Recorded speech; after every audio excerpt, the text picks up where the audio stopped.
விஜய் தனது மனதுக்குள் ஒரு பெரிய முடிவோடு இருக்கிறார். காவேரி உயிரோடு இருக்கும் உண்மையை 5 வருடங்களாக மறைத்த தாத்தாவை சும்மா விடக்கூடாது என்று கோபப்படுகிறார். மறுநாள் காலை அம்முவை பள்ளியில் விடும்போது விஜயின் முகத்தில் இருக்கும் ஒருவித உற்சாகத்தைக் கண்டு தாத்தாவுக்கு சந்தேகம் வருகிறது. ஏதோ உண்மை வெளிவரப்போகிறது என்று விஜய் சொல்லும் வார்த்தைகள் தாத்தாவை பதற்றமடையச் செய்கிறது. பள்ளிக்குச் சென்ற விஜய் காவேரியை பார்க்க நீண்ட நேரம் காத்திருக்கிறார். ஆனால் அவள் வராததால் ஏமாற்றமடைந்து எப்படியாவது உண்மையை அறிய பிரின்சிபலை சந்திக்கிறார். அம்முவின் வகுப்பு ஆசிரியர் பெயர் காவேரி என்பதை உறுதி செய்து கொண்ட அவர் கெஞ்சி கேட்டு அவளது வீட்டு முகவரியையும் வாங்குகிறார். காவேரியின் வீட்டிற்குச் சென்றபோது வீடு பூட்டியிருக்க அக்கம்பக்கத்தினரிடம் விசாரித்ததில் அவள் தன் தாயுடன் திருவள்ளூர் சென்றிருப்பது தெரியவருகிறது. பஸ் ஸ்டாண்டிற்கு விரைந்த விஜய் அங்கு காவேரியையும் சாரதாவையும் பார்த்துவிடுகிறார். சாரதா அதிர்ச்சியடையும் அதே வேளையில் பழைய நினைவுகள் இல்லாத காவேரி விஜய்யை அம்முவின் அப்பா என்று அந்நியமாக நடத்துவது அவருக்கு பெரிய அதிர்ச்சியை தருகிறது. பின்னர் சாரதாவிடம் தனியாக பேசியபோதுதான் அன்பரசு சித்தப்பாவும் சேர்ந்து அம்மு வெளிநாட்டில் இருப்பதாக பொய் சொன்னதும் விஜய் இறந்துவிட்டதாகச் சொல்லி காவேரியை ஏமாற்றியதும் தெரியவருகிறது. குடும்பத்தினர் அனைவரும் ஒன்று சேர்ந்து ஆடிய இந்த நாடகத்தால் ஆத்திரமடைந்த விஜய் வீட்டிற்கு திரும்புகிறார். தாத்தாவையும் சித்தப்பாவையும் நேருக்கு நேர் நிறுத்தி காவேரி எப்படி இறந்தாள் என்று மீண்டும் கேட்கிறார். அவர்கள் வழக்கம்போல் பொய் சொல்ல முயல தன் போனில் காவேரி உயிருடன் நடமாடும் வீடியோவை காட்டி அவர்களை அதிர வைக்கிறார். இப்ப சொல்லுங்க, இவள் யாரு என்று விஜய் கேட்க உண்மைகள் அம்பலமானதால் தாத்தாவும் சித்தப்பாவும் பதில் சொல்ல முடியாமல் திகைத்து நிற்கிறார்கள். விஜயின் இந்த அடுத்த கட்ட அதிரடி காவேரியை மீண்டும் வீட்டிற்கு அழைத்து வருமா என்பதை பொறுத்திருந்துதான் பார்க்க வேண்டும். விஜய் காட்டிய அந்த வீடியோ ஆதாரத்தை கண்டதும் தாத்தாவும் அன்பரசுவும் அப்படியே உறைந்து போய் நிற்கிறார்கள். ஒரு சில நிமிஷங்கள் அந்த அறையில நிசப்தம் நிலவுகிறது. என்ன தாத்தா, வாயே திறக்க மாட்டேங்கிறீங்க? இது நம்ம காவேரி தானே? 5 வருஷமா எங்களை எல்லாம் ஏமாத்திட்டு அவ இறந்துட்டான்னு சொல்லிட்டு இப்போ எப்படி அவ உயிரோட இருக்கா? அதுவும் என் குழந்தை அவகிட்டயே இத்தனை நாள் வளர்ந்திருக்கு. இதைவிட ஒரு கொடுமை வேற என்ன இருக்க முடியும் என்று விஜய் ஆவேசமாக கத்துகிறான்.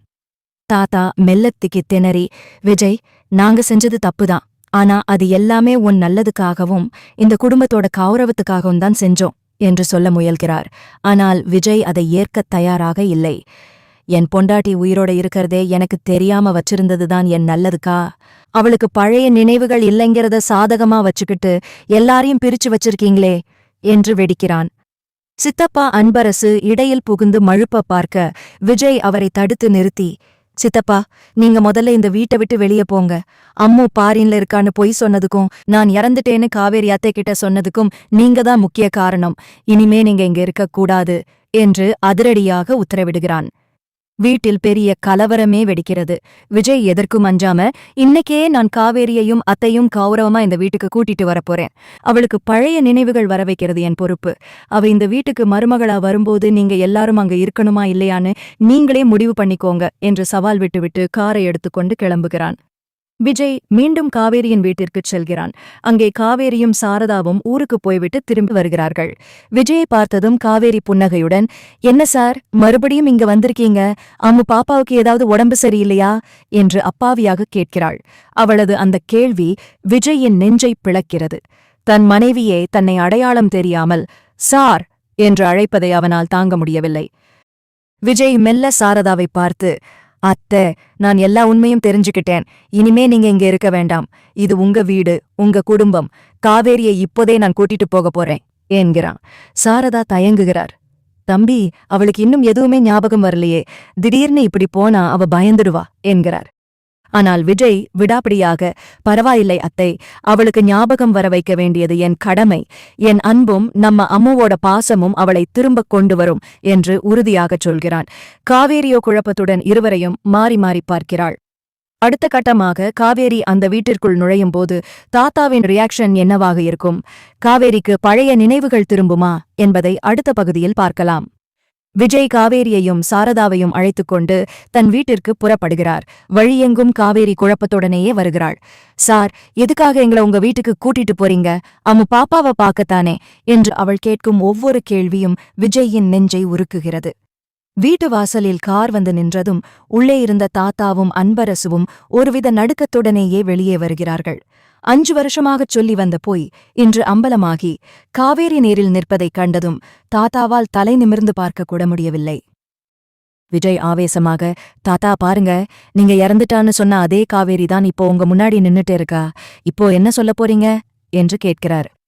அப்போதுதான் காவேரி மெல்ல அந்த வீட்டைச் சுற்றி பார்க்கிறாள். அவளுக்குள் ஏதோ ஒரு இனம் புரியாத உணர்வு ஏற்படுகிறது. அந்த தூண்கள், அந்த முற்றம், அங்குள்ள செடி கொடிகள் என அனைத்தும் அவளுக்கு பழகியது போலவே இருக்கிறது. திடீரென அவள் தலை வலிக்கத் தொடங்குகிறது. அம்மா, இந்த இடத்த நான் ஏற்கனவே பார்த்த மாதிரி இருக்கே, ஏன் என் தலை இப்படி வலிக்குது என்று சாரதாவின் கையை பிடித்துக் கொள்கிறாள். இதை பார்த்ததும் விஜய் பதறிப்போய் அவளை தாங்கிப் பிடிக்கிறார். தாத்தா மெல்ல அருகில் வந்து, காவேரிம்மா, என்ன மன்னிச்சிடுமா என்று தழுதழுத்த குரலில் சொல்ல, காவேரி அவரை ஒரு அந்நியரை பார்ப்பது போல பார்த்து, நீங்க யாரு சார், ஏன் என்கிட்ட மன்னிப்பு கேக்குறீங்க என்று கேட்கிறாள். அந்த நிமிஷம் விஜய்க்கு புரிகிறது. அவளுக்கு நினைவுகள் இன்னும் வரவில்லை. ஆனால் இந்த வீடு அவளது அடிமனதில் ஏதோ ஒரு மாற்றத்தை ஏற்படுத்துகிறது என்று. உடனே அவர், யாரும் இப்போ அவகிட்ட அதிகமா பேசாதீங்க, அவளுக்கு தேவை நிம்மதி. அத்தை, நீங்க அவளை நம்ம பழைய அறைக்கே கூட்டிட்டு போங்க என்கிறார். அன்பரசு சித்தப்பா மெல்ல நழுவ பார்க்க விஜய் அவரை வழிமறித்து, சித்தப்பா, நீங்க செஞ்ச துரோகத்துக்கு தண்டனை கண்டிப்பா உண்டு. ஆனா இப்போ என் முதல் குறிக்கோள் காவேரிக்கு பழைய நினைவுகளை கொண்டு வர்றதுதான். அதுவரைக்கும் நீங்க இந்த வீட்டு பக்கமே வரக்கூடாது. உங்க துணிமணிகளை எடுத்துட்டு கிளம்புங்க என்று கராராகச் சொல்லிவிடுகிறார். அன்று மாலை அம்மு ஸ்கூலில் இருந்து வருகிறாள். தன் மிஸ்ஸஸை தன் வீட்டிலேயே பார்த்ததும் அவளுக்கு ஏகப்பட்ட சந்தோஷம். மிஸ், நீங்க எப்படி எங்க வீட்டுக்கு வந்தீங்க?